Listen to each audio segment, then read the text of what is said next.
भारत और रूस की दोस्ती काफी गहरी मानी जाती है। यही वजह है कि जब भी किसी से दुनिया में भारत के सबसे अच्छे दोस्त के बारे में सवाल पूछा जाता है तो वो बिना अटके रूस का ही नाम लेता है। ऐसा इसलिए भी क्योंकि रूस ने कई मौकों पर भारत का बेहिचक साथ दिया है। चाहे वो साल 1971 में पाकिस्तान के साथ भारत की लड़ाई के दौरान भारत के खिलाफ अमेरिका को रोकने के लिए अपना जंगी बेड़ा भेजना हो, या फिर परमाणु परीक्षण कार्यक्रम के दौरान भारत के साथ खड़ा होना हो। ऐसे अनेक हालातों में वो भारत के भरोसे को जीतता रहा है।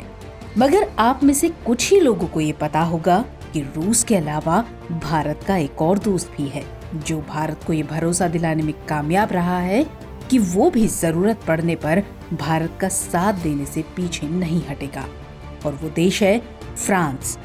दरअसल फ्रांस एक ऐसा देश है जिसके साथ भारत के रिश्तों ने पिछले करीब 3 दशकों में काफी मजबूती हासिल की है, और इसके चलते यूरोप में फ्रांस भारत का सबसे मजबूत साझेदार बनकर सामने आया है।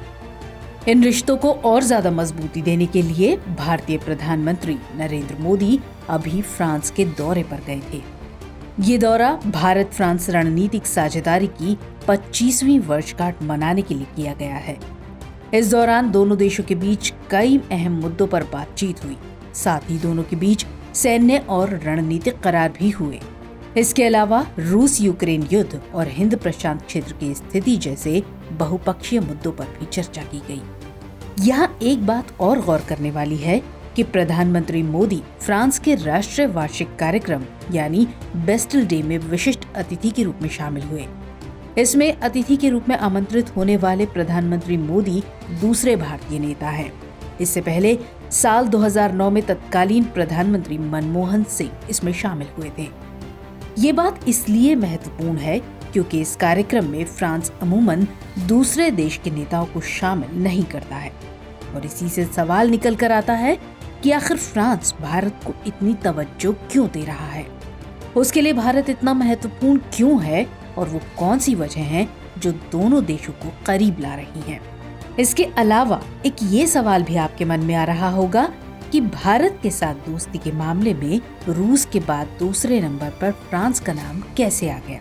तो चलिए आपके इस सवाल के साथ बाकी सवालों पर भी एक एक करके बात करते हैं। दरअसल भारत की आजादी के बाद करीब 4 दशकों तक यूरोप में ब्रिटेन भारत का सबसे करीबी साझेदार रहा था, लेकिन इसके बाद विचारों और पारस्परिक हितों में समानता के चलते भारत की फ्रांस के साथ करीबी बढ़ने लगी। इस बदौलत पिछले 3 दशकों में वो यूरोप में भारत का सबसे मजबूत साझेदार के तौर पर उभरा है, और यही वजह है कि फ्रांस रूस के बाद भारत का सबसे बड़ा दोस्त बनकर भी सामने आया है। असल में दोनों देशों के आपसी रिश्तों को साल 1998 से मजबूती मिलना शुरू हुई थी।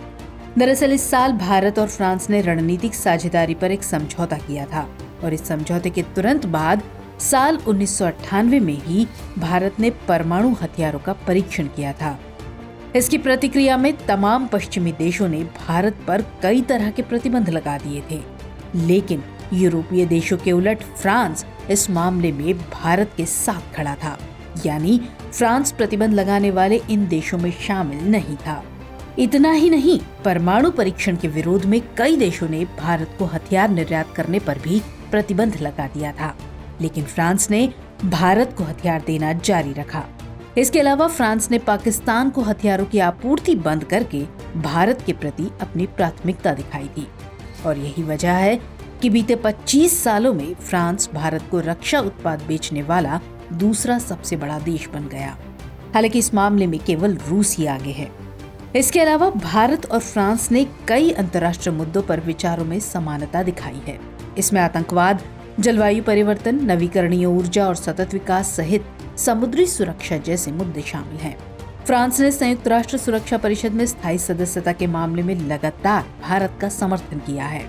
साथ ही सीमा पार आतंकवाद के मामले में फ्रांस हमेशा भारत के प्रति सहानुभूति रखता है। इसके अलावा आंतरिक मामलों के साथ भारत की स्वायत्तता का भी सम्मान करता है। जलवायु परिवर्तन के मामले में दोनों देश कई मामलों में एक दूसरे से सहमत हैं, और दोनों ने दुनिया भर में सौर ऊर्जा तकनीक के प्रसार के लिए साल 2015 में इंटरनेशनल सोलर अलायंस प्रोजेक्ट शुरू किया था।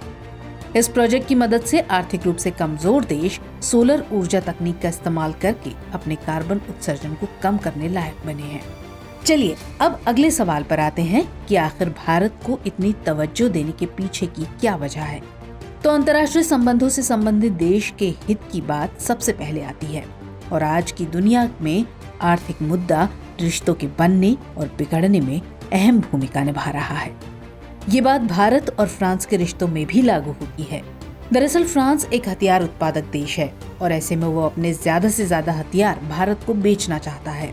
इसकी एक लंबी लिस्ट है और इसमें एयरक्राफ्ट से लेकर सबमरीन तक अलग अलग तरह के तमाम रक्षा उत्पाद शामिल हैं।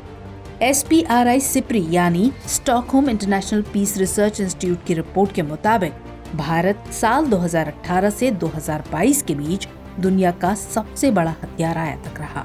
साथ ही इसमें बताया गया है कि फ्रांस रूस के बाद भारत का दूसरा सबसे बड़ा हथियार आपूर्ति करता है।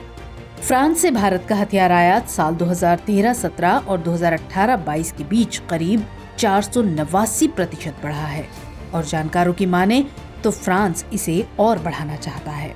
यही वजह है कि वो भारत से स्कॉर्पियन पनडुब्बियों का नया ऑर्डर देने का आग्रह कर रहा है। साथ ही उसकी ये भी इच्छा है कि भारत फ्रांस की एयरबस हेलीकॉप्टर नामक कंपनी के द्वारा नौसेना के लिए बनाए गए NH-90 हेलीकॉप्टर का भी ऑर्डर दे। हालांकि ये और बात है कि अच्छे रिश्ते होने के बावजूद भी दोनों देशों के बीच व्यापार बहुत ज्यादा नहीं है। एक आंकड़े के मुताबिक साल 2010 में फ्रांस के साथ भारत का व्यापार महज 9 अरब डॉलर का था, जो साल 2021 में मामूली तौर पर बढ़कर मात्र 13 अरब डॉलर तक ही पहुंच सका है। लेकिन इसमें एक बड़ा हिस्सा रक्षा सौदों का है। तो इस लिहाज से देखें तो यूरोप में फ्रांस भारत का सबसे छोटा व्यापारिक साझेदार देश है, लेकिन सबसे बड़ा हथियार आपूर्तिकर्ता देश है। तो कुल मिलाकर देखें तो भारत और फ्रांस के रिश्ते तर्कसंगत भागीदारी के साथ साल 1998 से शुरू हुए थे और जिन पर दोनों देश खरे उतरते नजर आए हैं। जानकारों का मानना है कि फ्रांस एकमात्र ऐसा यूरोपीय देश है जो भारत को सकारात्मक रूप से समझता है। इस वजह से फ्रांस भारत के लिए एक स्वाभाविक पसंदीदा देश के रूप में उभरा है और जानकार ये भी मानते हैं कि भारत के कई रणनीतिक साझेदार हैं, लेकिन फ्रांस के साथ रणनीतिक साझेदारी सबसे उपयोगी और मजबूत साझेदारियों में से एक है। आइए बारी है इस कार्यक्रम के रविवारी विशेषांक यानी दुनिया मेरे आगे की, जिसमें हम बात करेंगे दूसरी अहम अंतर्राष्ट्रीय खबरों की। हाल ही में तुर्की स्वीडन को नाटो में प्रवेश देने के लिए सहमत हो गया है। गौरतलब है कि तुर्की पहले स्वीडन को नाटो की सदस्यता देने का विरोध कर रहा था। बताया जा रहा है कि तुर्की ने ये निर्णय अमेरिका के साथ बंद कमरे में हुई बैठक के बाद लिया है, क्योंकि जैसे ही तुर्की ने अपनी सहमति का निर्णय सार्वजनिक किया, उसके 1 घंटे बाद ही संयुक्त राज्य अमेरिका के राष्ट्रपति जो बाइडेन के प्रशासन ने घोषणा की कि वो अमेरिकी कांग्रेस के परामर्श से तुर्की को F-16 लड़ाकू विमानों का हस्तांतरण करेंगे। इसके अलावा कुछ दिन पहले ही अमेरिकी रक्षा सचिव लॉयड ऑस्टिन ने तुर्की के रक्षा मंत्री यासर गुलेर के साथ फोन पर तुर्की के सैन्य आधुनिकीकरण में अपने देश की भूमिका पर चर्चा की थी, जिससे यही प्रतीत होता है कि स्वीडन के लिए तुर्की की स्वीकृति किसी गोपनीय रक्षा समझौते का परिणाम है। बीते दिनों बंगाल की खाड़ी में जापान और भारत की नौसेना के बीच संयुक्त सैन्य अभ्यास JIMEX-23 आयोजित किया गया। ये इस अभ्यास का 7वां संस्करण था। इस 6 दिवसीय अभ्यास में भारतीय नौसेना के जहाज कामोटा एवं शक्ति और जापान की ओर से मैरीटाइम सेल्फ डिफेंस फोर्स का जहाज समिदारे शामिल हुआ। दोनों पक्षों ने समुद्री युद्ध के 3 क्षेत्रों यानी सतह, उपसतह और वायु में उन्नत स्तर का युद्धाभ्यास किया। इस सैन्य अभ्यास में जहाजों और उनके एकीकृत हेलीकॉप्टरों के अलावा लड़ाकू विमान, समुद्री गश्ती विमान और पनडुब्बी की भागीदारी भी देखी गई। JIMEX-23 सामान्य प्रक्रियाओं को फिर से मान्य करने और भारत एवं जापान के बीच अंतःक्रियाशीलता को बढ़ावा देने के भाव के साथ 11 जुलाई को समाप्त हुआ। मानवाधिकार कार्यकर्ताओं के बीच एक बार फिर क्लस्टर बम के उपयोग को लेकर बहस छिड़ गई है। ऐसा इसलिए क्योंकि अमेरिका ने यूक्रेन को क्लस्टर बम देने का निर्णय लिया है। अब यहाँ सवाल ये उठता है कि विश्व के अधिकांश मानवाधिकार कार्यकर्ता इसका विरोध क्यों कर रहे हैं। तो इसे जानने से पहले ये समझ लेते हैं कि आखिर क्लस्टर बम क्या होते हैं। दरअसल क्लस्टर बम छोटे छोटे बमों के समूह होते हैं जिन्हें हवा में रेंडमली छोड़ दिया जाता है। ये बम अलग अलग स्थानों पर गिरते हैं और विस्फोट करते हैं, जिससे इनके द्वारा कम समय में ज्यादा नुकसान पहुंचाया जा सकता है। ये बम ज्यादातर नम और मुलायम भूमि के संपर्क में आने पर विस्फोट करते हैं या कभी कभी भूमि पर पड़े रहते हैं और अचानक से इनमें विस्फोट हो जाता है। इसके खतरे को देखते हुए विश्व के 120 देशों ने एक सम्मेलन में इसके उत्पादन, भंडारण, इस्तेमाल, विपणन और स्थानांतरण पर पूर्णतः प्रतिबंध लगा दिया है। साथ ही क्लस्टर बम के इस्तेमाल को वॉर क्राइम या युद्ध अपराध की संज्ञा दी है। हालांकि अमेरिका, रूस और यूक्रेन ने इस पर अभी हस्ताक्षर नहीं किए हैं।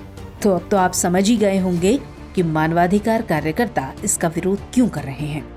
अमेरिका के इस निर्णय से अमेरिका और पश्चिमी देशों के संबंध भी प्रभावित होने की आशंका है। तो चलिए चर्चा को विराम देते हुए नोट कर लेते हैं आज का सवाल। भारत फ्रांस संबंधों को रेखांकित करते हुए भारत के लिए फ्रांस की उपयोगिता पर चर्चा कीजिए।